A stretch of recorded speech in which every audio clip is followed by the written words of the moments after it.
Well, it is Tuesday, July 14th, 2025, and shit has continued to go sideways here in the United States.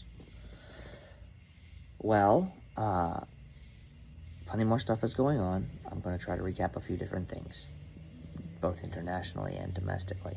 We'll lead with some of the smaller bites because I want to get through some of those, and then I want to spend some time on the MAGA collapse, which is ongoing and significant. But first, we're going to talk about Ukraine, because it seems like Donald Trump is doing something of a half-assed turnabout.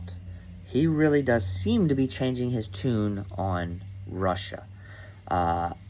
I think he is starting to realize that he is looking like an increased fool. He is starting to realize how cowardly he looks with his two week thing. He's given Putin another 50 days. There may be some reasons for that might be decent, I'm not sure, but it's still way too long. In any case, there's report of a $10 billion military package that NATO allies would purchase from the United States, and who could then forward that equipment to Ukraine. And I think that could happen relatively speedily. But apparently Trump is in support of that right now. If that alone happens, that will be very significant and welcome. So I hope that happens. I would support Donald Trump in that. There are other reports of, they're going to get some Patriot missiles and maybe some JASSMs, but maybe not. There's still some confusion, over Patriot batteries or just missiles or whatever. They'll figure that out. This stuff that confusion seems to be par for the course here. I'm not super concerned about that, but they need to figure that out. But overall, it's generally decent news for Ukraine, which is great news for the world. So let's hope that trend continues and that Donald Trump gets more assertive in his currently tepid support for Ukraine. Let's hope that he gets behind that and realizes he could actually have a good legacy in some regard if he just gives Ukraine what they need. There's a couple other things.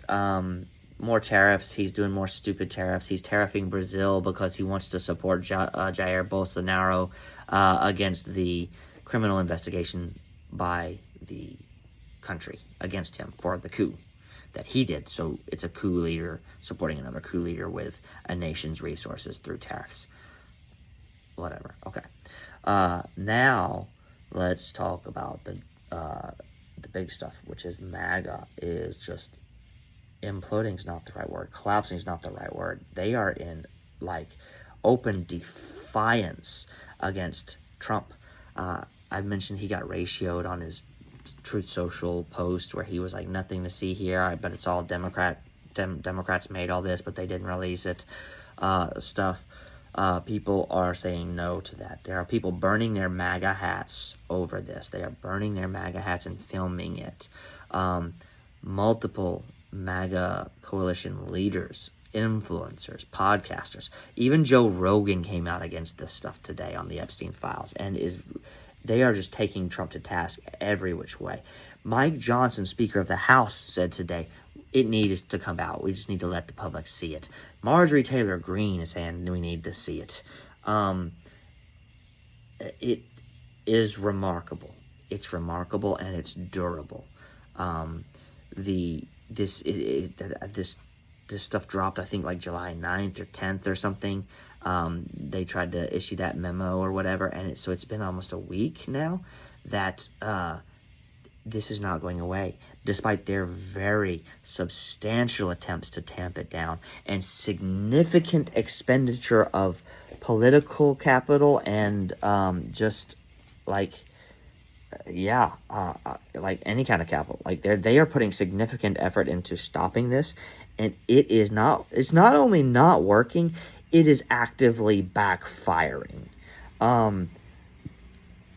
Pam Bondi is probably going to be scapegoated for this, but once she's out, they're going to haul her in before Congress to testify. she's got, I mean, she has no leg to stand on. And she's going to spill the beans one way or another. Dan Bongino is protesting, and he's mad right now. If he leaves, he could be, hauled in before Congress.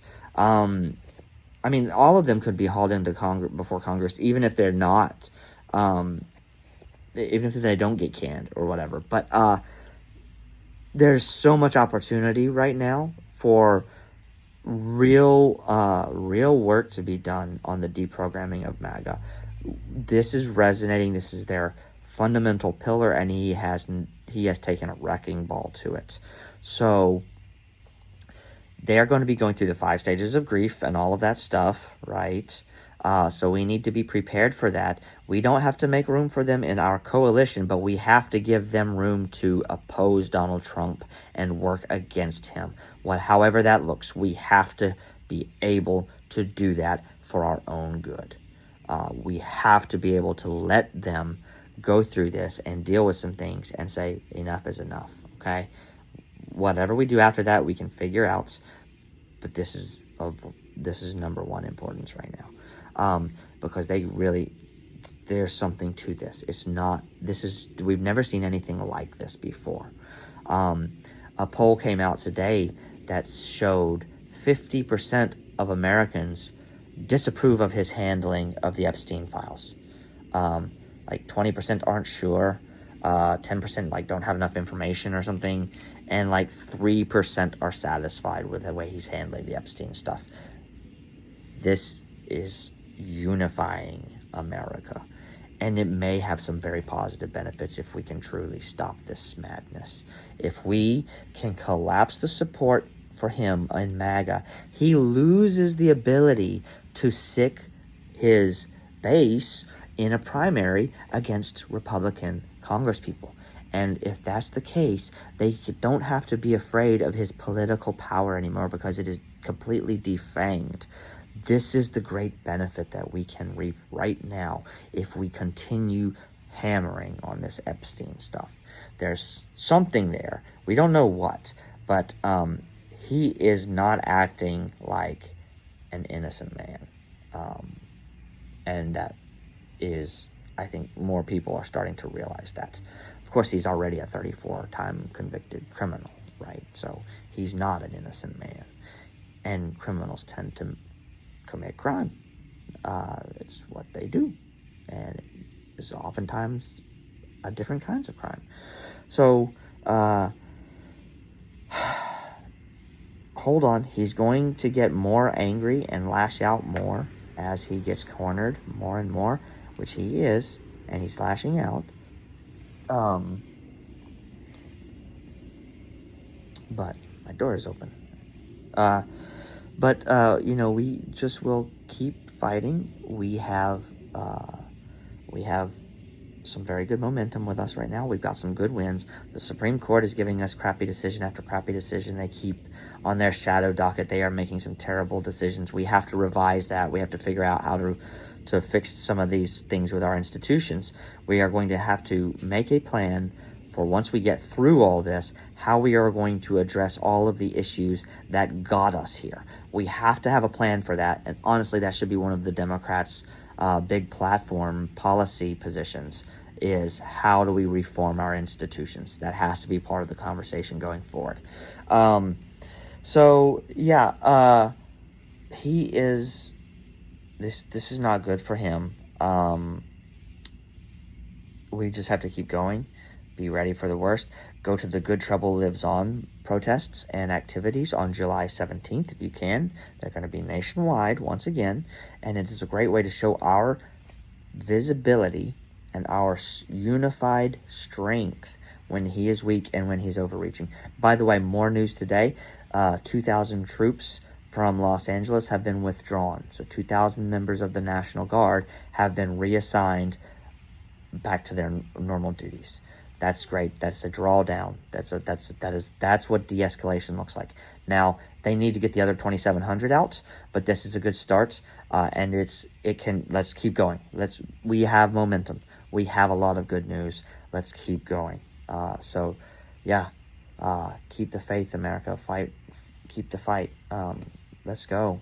This is it. This is our moment. So let's write the best history that we can write. Signing off.